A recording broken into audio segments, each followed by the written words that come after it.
Salam əziz dostlar və dəyərli tələbələr. Deməli, sizlər üçün çox maraqlı bir video paylaşıram.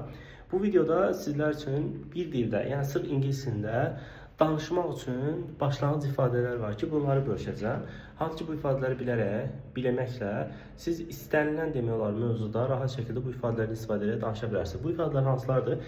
Video uzun ola bilər, sadəcə izləməyiniz məsləhət olunur. Çünki bu videoda verəcəyim, indi birazdan görəcəyiniz ifadələr həqiqətən də bir dilin, yəni sırf ingilis dilinin danışığında istifadə oluna bilər və buradakı ifadələr də eynilə digər dillərdə də axtarıb tərcüməsini öyrənib, yəni sırf o dillərdə də tapıb danışıq hissəsini istifadə edə bilərsiniz. Hansı ifadələrdir? İndi isə buyurun.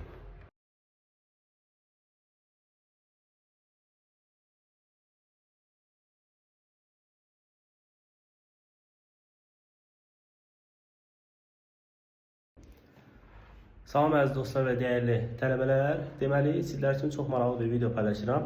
Bu videoda sizlər üçün bir dildə, yəni sırf ingilis dilində danışmaq üçün başlanğıc ifadələr var ki, bunları bölüşəcəm.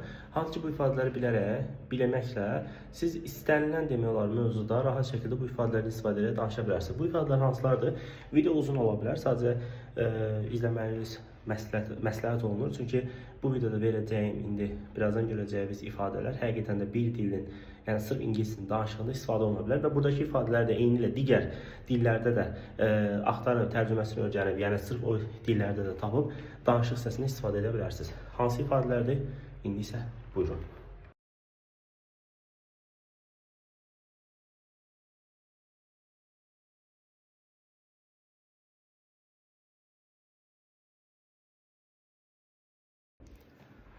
Salam əziz dostlar və dəyərli tələbələr. Deməli, sizlər üçün çox maraqlı bir video paylaşıram.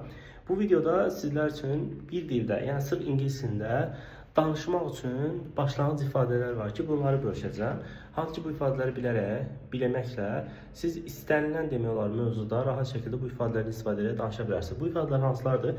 Video uzun ola bilər, sadəcə izləməyiniz məsləhət olunur. Çünki bu videoda verəcəyim, indi birazdan görəcəyiniz ifadələr həqiqətən də bir dilin, yəni sırf ingilis dilinin danışığında istifadə oluna bilər və buradakı ifadələr də eynilə digər dillərdə də axtarıb tərcüməsini öyrənib, yəni sırf o dillərdə də tapıb danışıq hissəsini istifadə edə bilərsiniz. Hansı ifadələrdir? İndi isə buyurun.